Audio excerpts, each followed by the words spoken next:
I consistently manifest more than $20,000 a month, and I do this by fully immersing myself into the act and the art of meditating. So yes, I can confidently say that meditating made me wealthy, abundant, and financially free. And that's why in today's video, I reveal the one thing I always do before every meditation that multiplied the money in my bank account more than any other action. How I not only reach the emotion but also the frequency of abundance, which turns me into a magnet for large sums of money, and why so many people struggle with meditating, and how you can turn this struggle into a never-ending stream of synchronicities and direct downloads directly from the universe. And keep in mind that the 7 steps of my personal meditation practice are a closed framework, which means that each of the 7 individual steps is necessary for you to reach your manifestation goals and to manifest abundance. And this leads me to the first step that I want to share with you. Now, what if I told you that there is one thing that I do before every meditation, and it is something that 99% of people who try to manifest through meditation never even think about? Because yes, in many guided meditations from Dr. Dispenza, he asks us, who do you want to be when you open your eyes? But it's equally important for you to ask yourself, who do I want to be when I close my eyes? In fact, it's so important that even the universe says, who do you want to be when you open your eyes? A weak mashed potato or a strong French fry? Because let me ask you something. Have you ever been in the position where you have tried to immerse yourself into a meditation and you just couldn't reach the emotional state? You also didn't see the pictures. It seemed as if you tried everything in your power, but you just couldn't get there. If you've ever found yourself in this position, then I can guarantee you it's because you didn't set a clear intention before you went into the meditation. I mean, imagine a professional athlete going into a big playoff game without warming up, without practicing some shots. This would never happen, but why do you then act in this way when it comes to manifesting your future?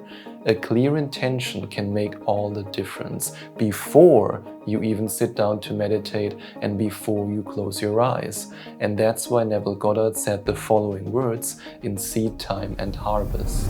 In the beginning was the intention, the meaning, and the intention was with the intender, and the intention was the intender. And here are some practical examples for a clear intention before you close your eyes and before you go into the meditation. Example 1. During this meditation, I devote every second to reaching the frequency of abundance. Example 2.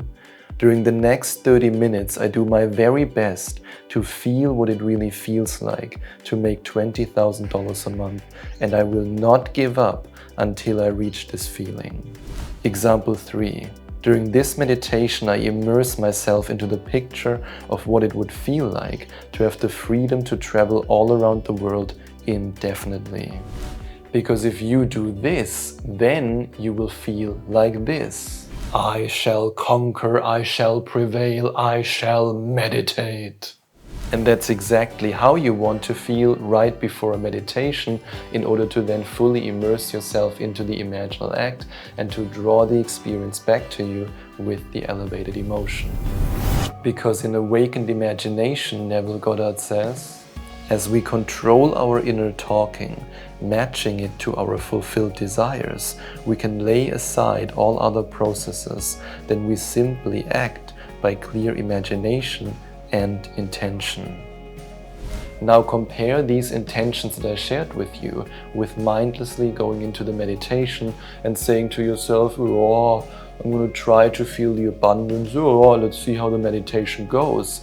Remember, even Master Yoda said, do or do not, there is no try. And that's exactly why the intention is so powerful. But after having successfully set a clear intention that keeps you focused on your mission during the meditation, there is one more thing that so many people, in fact most people, who meditate to manifest never do before a meditation, and it makes all the difference. And if you've studied Dr. Joe Dispenza's work, then at some point you inevitably come across the expression brain and heart coherence. And now you might be asking yourself, what the heck is that? Before you let the music and the voice in the guided meditation that you're doing, in case you're doing a guided meditation, guide you into a deep state of relaxation, we first have to guide your heart into a deep state of receivership. Because your heart is your center of creation. Because only when you activate your heart can you send the intention out into the field with your visual image and then draw the experience back to you with the elevated emotion, which means only then can the universe send you the money, the abundance and the freedom that you truly want. And yes, your heart works just like a Wi-Fi signal. And that's the drawing of a Wi-Fi signal in case you can't tell, which means that once you activate your heart, then you have an active Wi-Fi signal. And just like with your laptop or your smartphone, when you have a strong Wi-Fi signal, you can send the intention out fast, which means the upload speed is fast. And in the same way, if you have a strong Wi-Fi signal, the download speed is fast, which means you can then, with your elevated emotions, draw the experience back to you, which then gives you the money, the abundance, the healing, the love, whatever it is that you want to manifest, way faster. And that's why I invite you, in fact, I urge you, I don't want to say that I beg you, but I invite you strongly to go into brain and heart coherence and to let the energy flow from your heart to your brain and from your brain to your heart before you then go into the imaginal act, before you send the intention out into the field with the visual image, and you then draw the experience back to you with the elevated emotion, because your heart is truly your center of creation. And I made the experience, and many of my clients have made the same experience, that once they activated their heart, once they truly took brain and heart coherence seriously, that's when their manifestations showed up so much faster.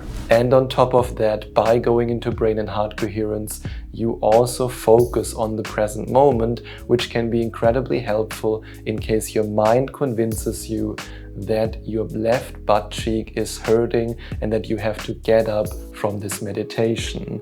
And this is also something that Neville Goddard addressed in 5 lessons. Even though the chair on which you are now seated seems hard and does not lend itself to meditation, you can, by imagination, make it the most comfortable chair in the world. Even though, of course, it makes sense to choose a comfortable chair, so let's not talk about chairs right now. Let me break it down for you, how you can do brain and heart coherence, how you can go into this state of receivership. And we also practice brain and heart coherence together as part of my 8-week one-on-one coaching program, the Abundance Reality Shift coaching program. But now let's jump into the individual steps. Step number 1, feel into your heart while you breathe in a relaxed rhythm. Step number 2, feel into your head, brain, by exploring your forehead, your left side of your head, right side of your head, the back of your head, the top of your head, to activate these areas. Step number 3, focus your attention on your heart and your brain at the same time. Step number 4, let the energy flow from the heart to the brain and the brain to the heart. Now you have an activated heart, and now your center of creation is ready to create. The next step I'm about to share with you will make complete sense to you, but there is one part of it that you've most likely, I'm very sure about this, have never ever thought of, and it makes all the difference. And when I started out on my abundance manifestation journey, when I wanted to change the numbers in my bank account, I had to face one big issue. And this is an issue that many people are facing, and it has to do with you being all over the place. I mean, I wanted to double my income and then triple my income. I wanted $100,000 in my bank account, which was back then, 5 years ago, completely unrealistic for me. I mean, I had never even had more than $10,000 in my bank account. So me dreaming about $100,000 in my bank account was insane back then. But now it's a very small amount for me. Then I wanted to fly business class. Then I wanted to stay in luxury hotels. And I wanted to do investments. And the list goes on and on and on. In fact, the list went on for so long until the universe finally had to intervene. Dude, you are making it way too complicated.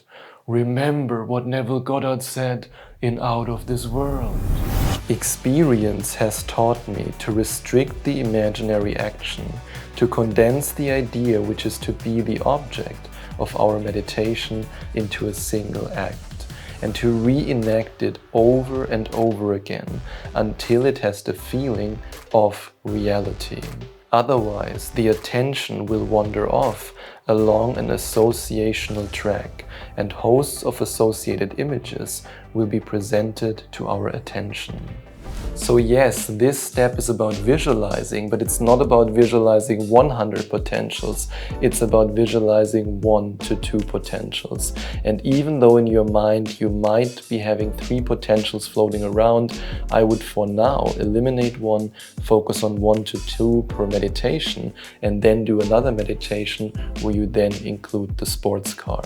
That's why when it comes to manifesting abundance, I love the combination of an income potential and a net worth potential, because they can be perfectly combined. So for example, an income potential would be I make $20,000 a month, and a net worth potential would be I have $500,000 in my bank account, or I have a net worth of $500,000. And by immersing myself into the imaginal act, and by truly doing something that I will also share with you in this video at a later point, I was able to manifest $500,000 and also the income of $20,000 a month. But I didn't manifest these potentials by simply seeing the money. I fully immersed myself into the experience. When I created an image in my mind of me checking my bank account balance, my bank account statement, I immersed myself into the image to a point where I saw my finger on the smartphone. I imagined what the room would smell like. I imagined what voices I would hear or what sounds I would hear, and how it would feel to scroll on my smartphone and to then see my bank account statement.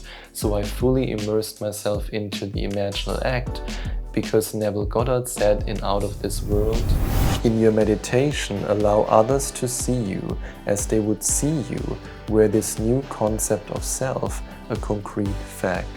So fully immerse yourself into the imaginal act and keep the potentials in the realm of 1 to 2, because you want to keep it simple, you want to see it clearly, and you want to fully immerse yourself into it. And by the way, if you're ready to immerse yourself into the imaginal act, if you're ready to meditate for abundance, wealth, and all kinds of other potentials that you might want to manifest, I recently included a brand new bonus to my 11 Days to Manifestation Mastery program, which is my audio program that gives you access to more than 60 guided meditations and guided hypnosis files. And if you want to find out more about it, you can click on the second link in the description or go to affirmationtomanifestation.com/mastery. But if you leave out this next part, you will completely ruin your chances to manifest your dreams. Do you remember the 3-step formula that I shared with you from Dr. Joe Dispenza? First comes the brain and heart coherence to activate your center of creation. Then you send the intention out into the field with the visual image, or as Neville Goddard would call it, going into the imaginal act. And then you draw the experience to you with the elevated emotion, or as Neville Goddard would say it, you feel the feeling of the wish fulfilled. And now you might be saying, Well, as somebody who has studied Neville Goddard extensively, I can tell you that with the feeling of the wish fulfilled is not meant an emotion, but a state of certainty. Yes, that might be the case, but while you're immersing yourself into the feeling of the wish fulfilled, you can also immerse yourself into the emotions that are in alignment with this feeling. So before you want to tear and feather me, I can confidently say that Neville Goddard has absolutely nothing, and yes, that's Neville Goddard, absolutely nothing against you immersing yourself into the elevated emotions, and I can prove it. Because here's what Neville said in Awakened Imagination. In these mental journeys, an emotional continuity must be sustained, the emotion of fulfilled desire. He also says this about the power of emotions in Feeling is the Secret. Your body is an emotional filter and bears the unmistakable marks of your prevalent emotions. Emotional disturbances, especially suppressed emotions, are the causes of all disease. And if you still believe the unfortunately widespread misconception that Neville Goddard did not include emotions in the manifestation process, I invite you to listen to the following words from Out of This World.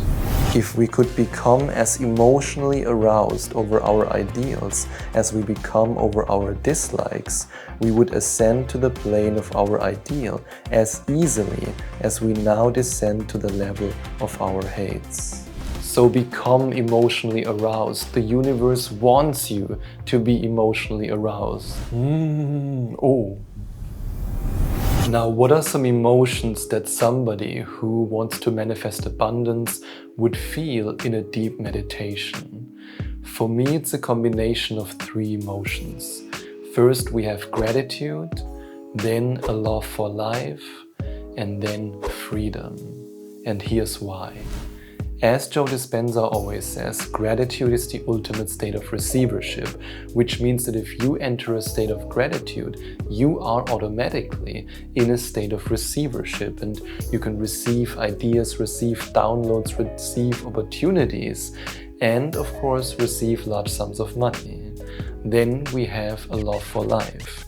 Joe Dispenza once said that if you create from the energy of I'm in love with life, then you inevitably create a life you love. And this life that you love has by definition all the different elements in it that make you love your life. So for example, the abundance you truly want.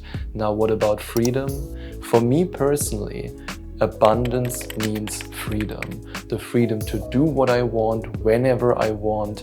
And this freedom is for me a feeling that I can't even put it into words. It's so fulfilling.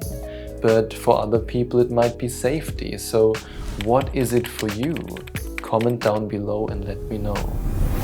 Most manifestors will stop here. They will not take the next step, but the next step can change everything in your life. And imagine for a moment if Dirk Nowitzki would have demanded a trade to a different team before he was able to win the championship with the Dallas Mavericks. And if you have no idea what I'm talking about and you're not a basketball fan, then let's take this example. Imagine if Thomas Edison would have stopped before he invented the light bulb. It would be incredibly difficult for me to make my weird corny jokes in the dark.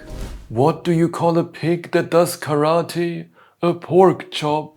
Yeah, anyway, I mean, yes, your elevated emotions, they draw the experience back to you, but you can manifest so much faster and, as a German, may I say, so much more efficient.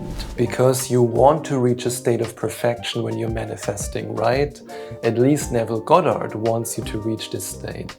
That's why he shared the following words with us in Out of This World.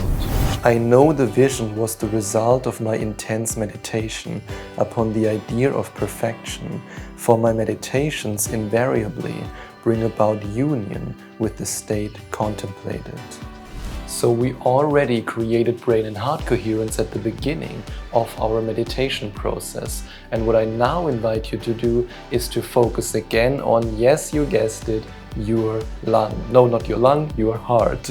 You want to focus on your heart again. And that's why I invite you to embrace the following equation.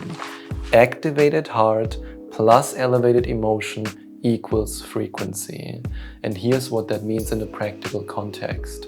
Let's say you are reaching for this feeling of freedom, and you could, of course, ask yourself mentally, what would it feel like to be free? What would it feel like to have all the money in the world, to do whatever I want, to fly wherever I want, to do whatever I want? But that would only be mental gymnastics. When it comes to truly creating the emotion, we have to create it from the heart, which means your heart, as we mentioned before, is your center of creation with which you create the emotion.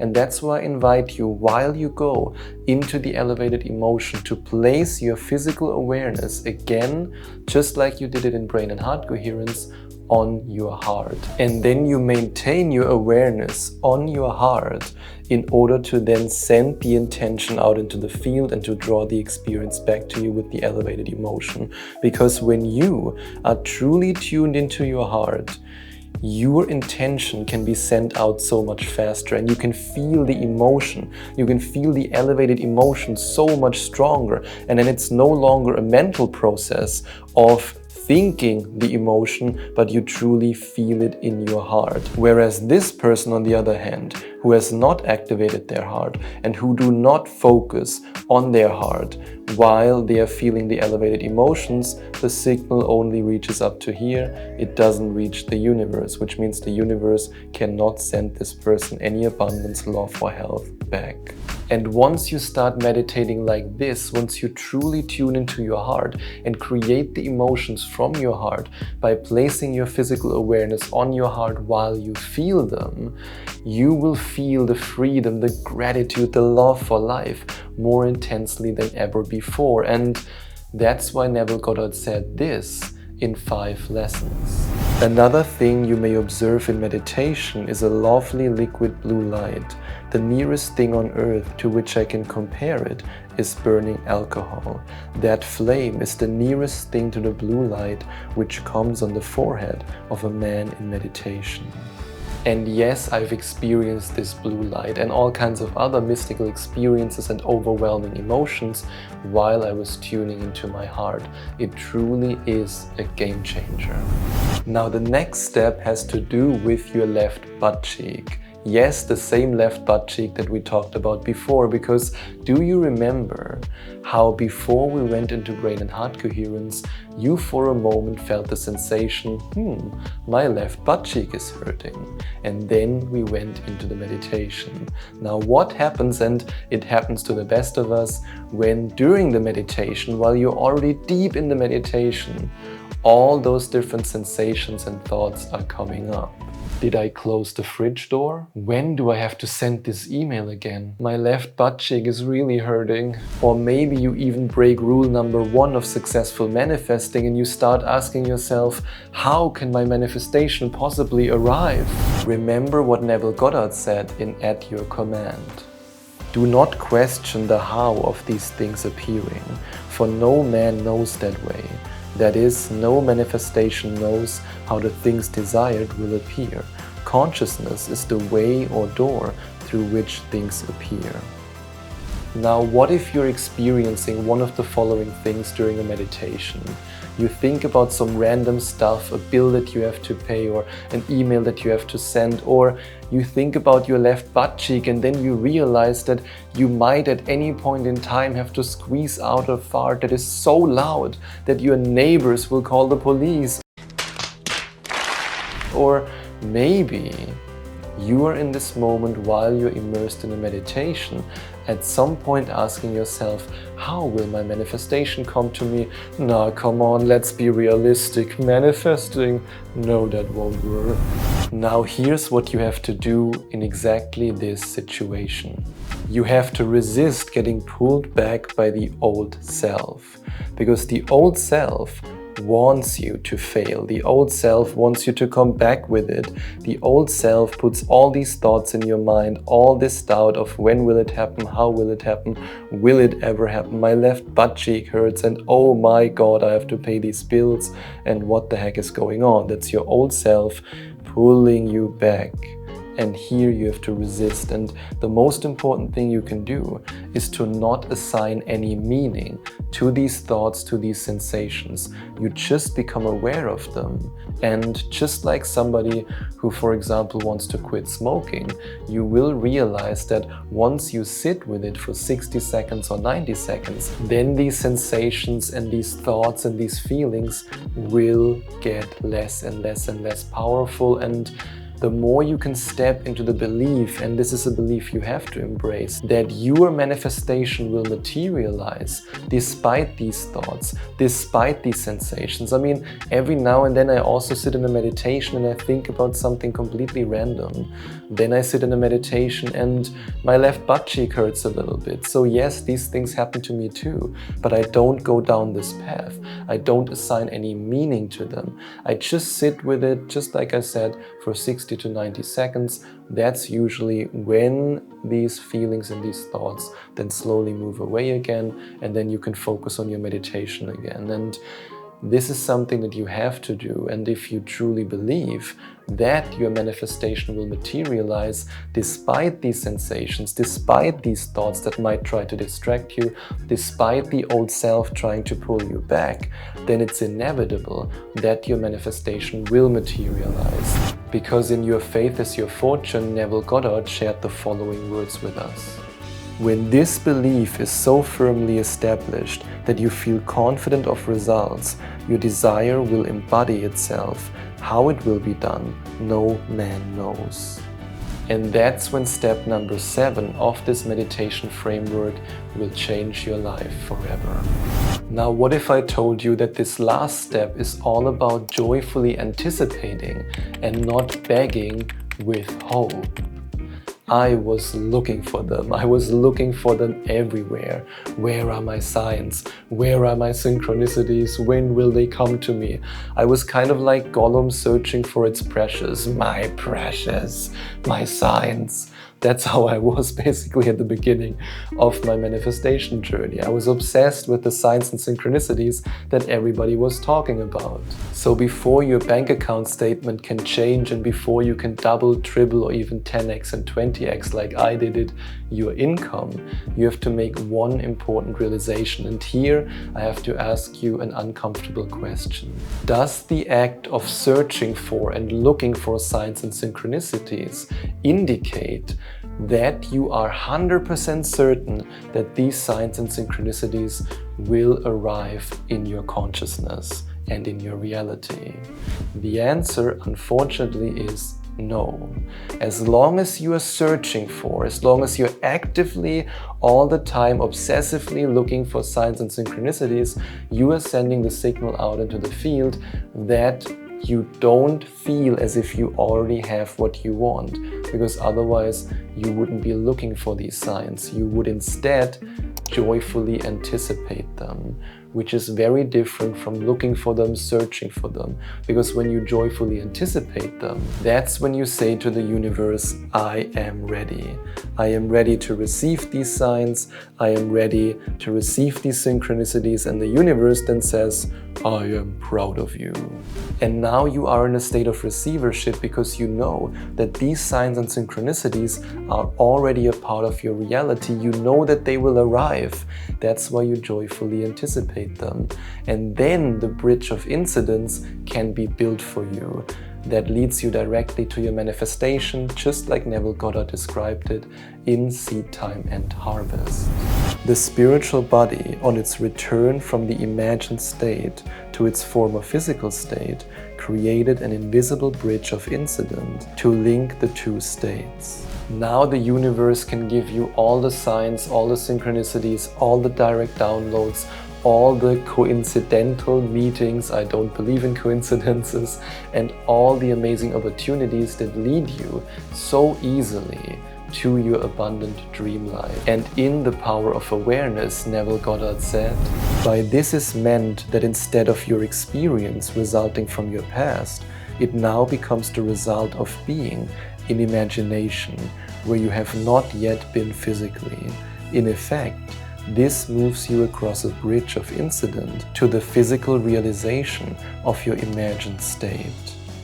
That's the moment when your past no longer matters, because your financial history has been replaced by a new financial story, and your bank account will reflect this change. And if you're ready for this change, if you're ready to manifest a life full of opportunities, of signs, of synchronicities that lead you directly to your abundant dream life, I invite you to work one-on-one with me in my 8-week Abundance Reality Shift Coaching Program, which you can find out more about by clicking on the first link in the description. And if you want to start with an individual coaching session, you can go to affirmationtomanifestation.com/coaching to find out more about the individual one-on-one sessions I offer.